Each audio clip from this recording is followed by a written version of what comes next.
Max B has only been out for 3 days, and the internet is already fired up over snitching rumors. And to be honest, this talk didn't start today. People were discussing this long before he came home. But the moment the headline, Max B is home, appeared, the entire conversation blew up. Now everyone is trying to figure out what's real and what's just online noise. Max, what they say? We outside. Let's get it moved. They thought it wouldn't happen. They lied. The devil's a lie. Here's where things get serious. Max B was originally sentenced to 75 years. 75! Then suddenly that sentence dropped to 17. That's when people online started raising eyebrows. Many began saying, how do you go from more than 70 years to 17 without talking?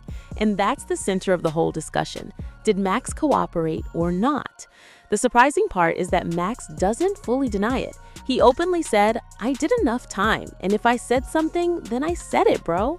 Then he added, anyone upset about me cooperating on things everyone already knew, they're just haters. Bold is an understatement. Now here's what actually happened. Max received that 75-year sentence because he set the whole situation in motion. Have sex with my hot wife all around the world is nothing. I'm not worried about this shit, bro. I got a whole life to live. I already gave back time on a 20, on the 75 ball. I did a dub and came back and got my shit on PCR. I'm supposed to not cop out? So you telling me if they got a chance to come back right now and cop out, they wouldn't cop out? Come on, my nigga. Because, you know, when you cop out, they make you do a statement version that ain't facts or whatever. That's part of the plea deal. That's why it's called a plea deal, my nigga. But I had to do 20 years to do that. So keep that in mind. That ain't no shit. I was out in a year. I did that in a year. Now I had to let niggas go through their process. Flew, went through the whole 3-4 denials, done up. I'm saying, then I found my shit and got relief. So if some niggas want you to ride with them, you know, misery love company. Not on my watch. I got shit to do, but we ain't doing that. I can't stay in here with these. I gotta come home and get rich. There was a stripper who was completely attached to Max. She wanted to impress him, and if you know his style, he was always in that smooth talking mode. Classic old school-ism. She told Max she'd been around some guys flashing money. One of them even showed her a backpack with $50,000 inside. Max heard that and told her, meet them again. When you do, I'll send my brother to handle it. His brother went to the hotel, but things went wrong instantly.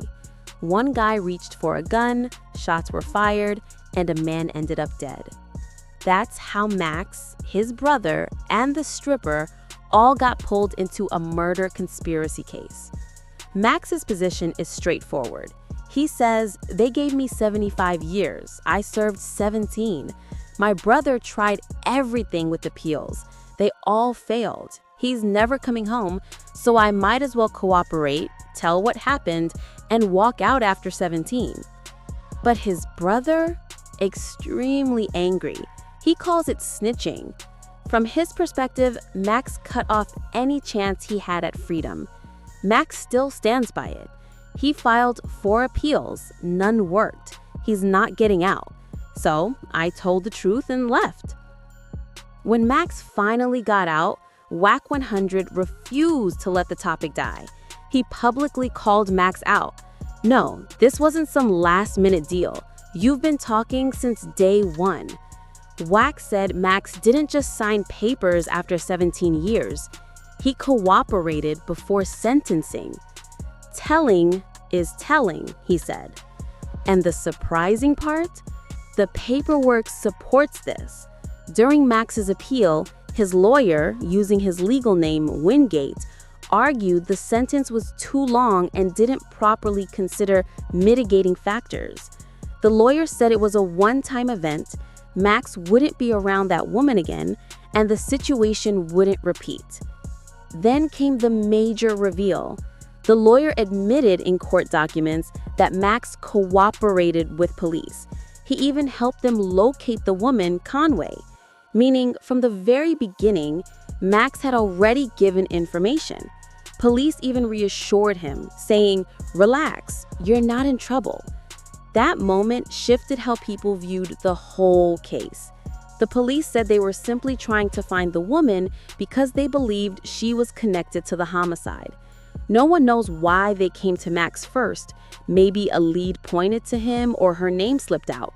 But the police were convinced she was involved, so they questioned Max and he gave them what they needed: her address, her connections, and where she stayed.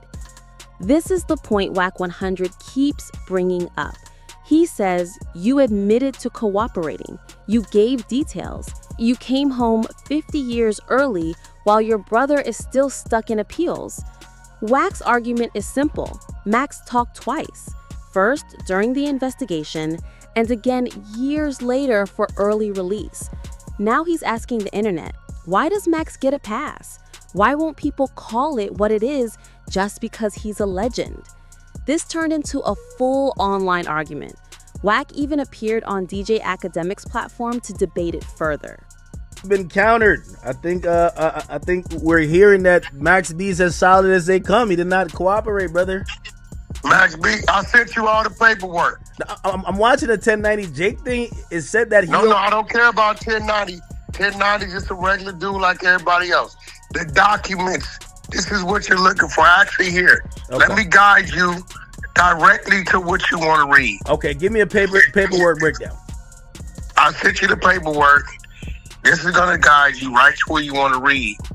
This is one part where he's admitting that due to his cooperation, he should be given leniency. Here, that's... What page is other this? Part, that's Max B's paperwork. Okay, yeah, but part you sent me a document. What page is on it? I don't look at it. It'll tell you that. You have all the documents. You even have the appeal.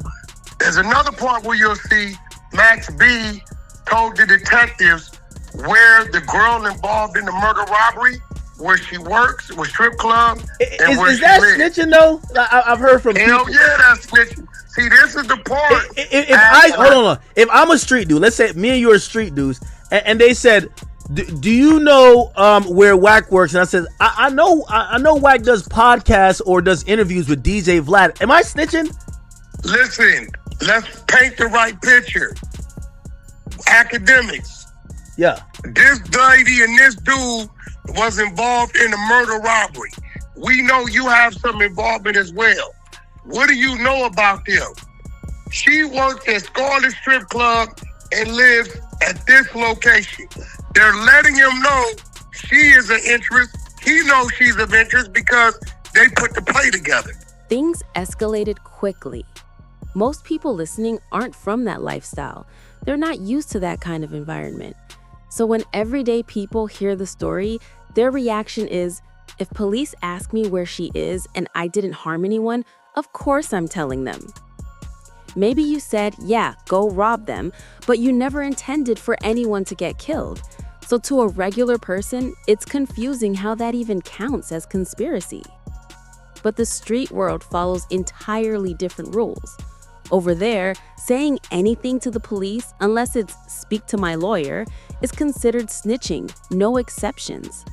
That's what makes the Max B situation so complicated. Wack keeps insisting that Max cooperated with full details.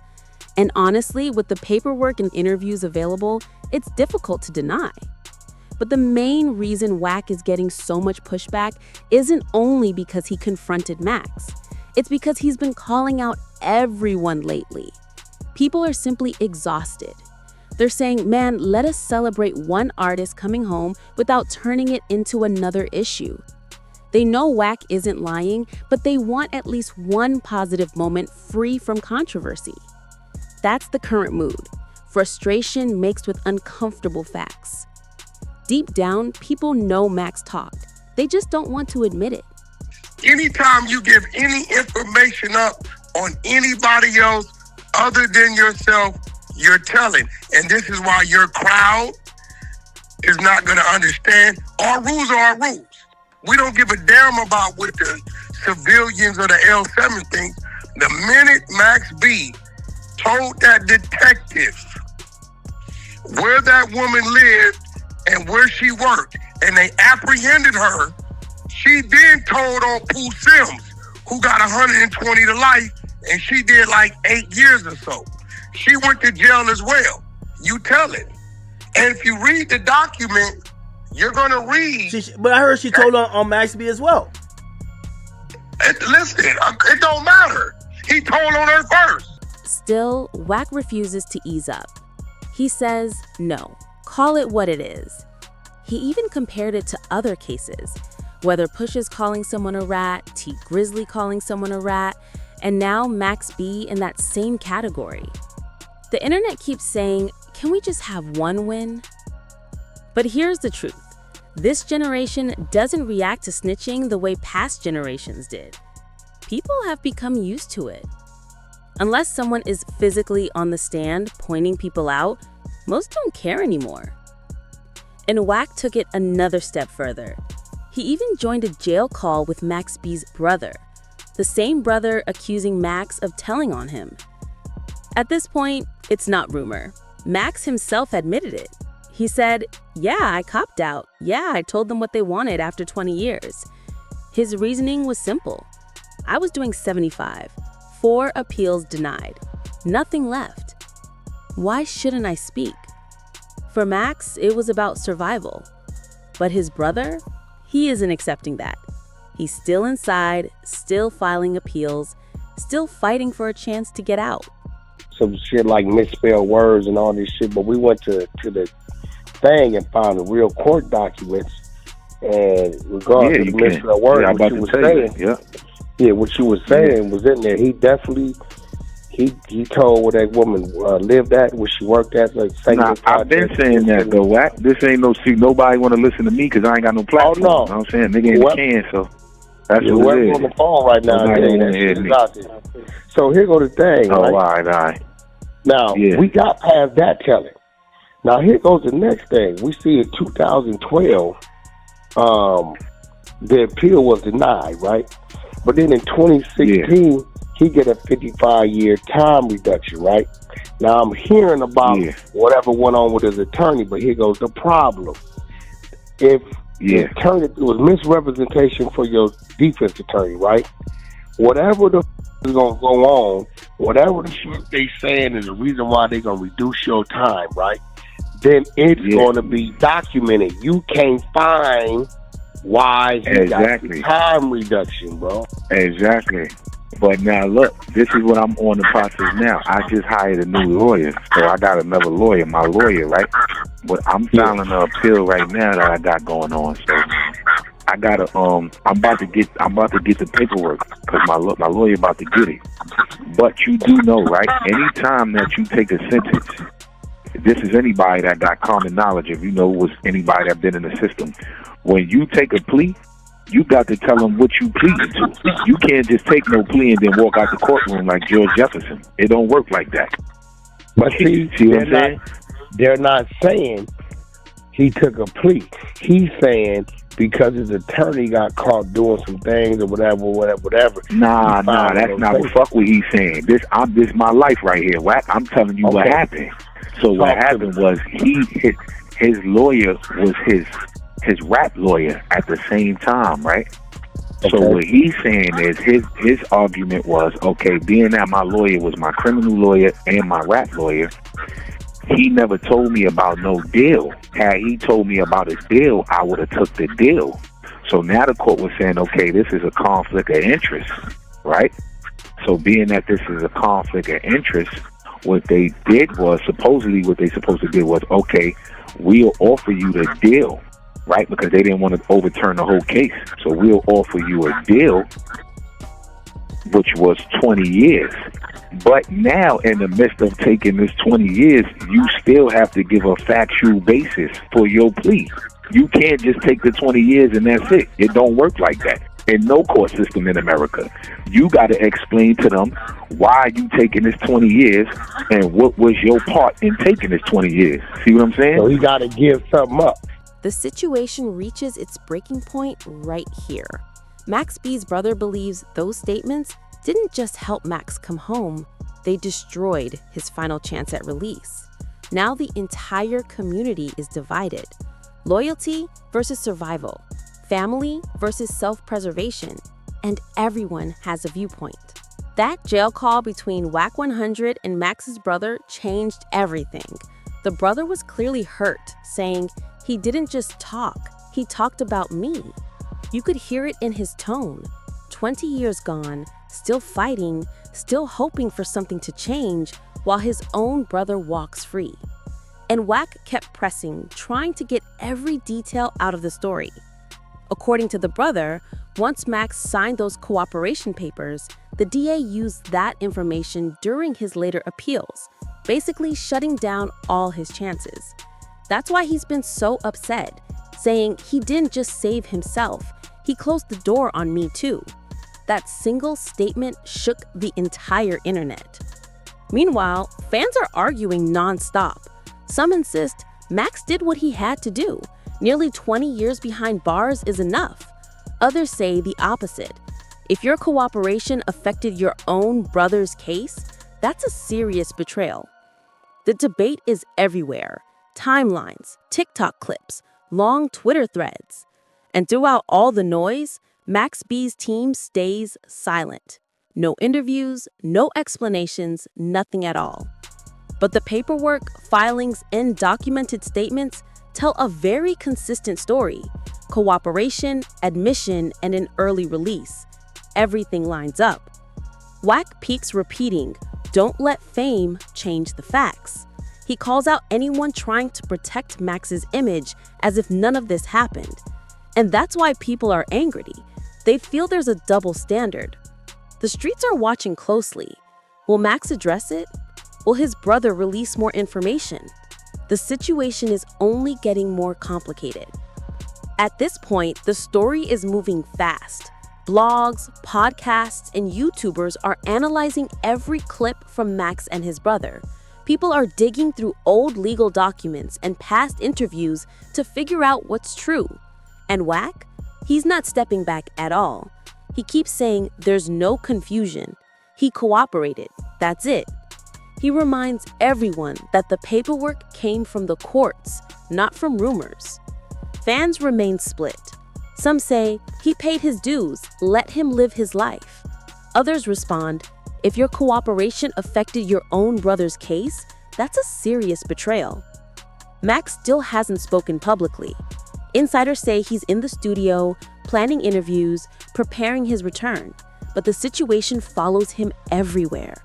The same community that once celebrated him as the wave god is unsure now, wondering if things are still the same.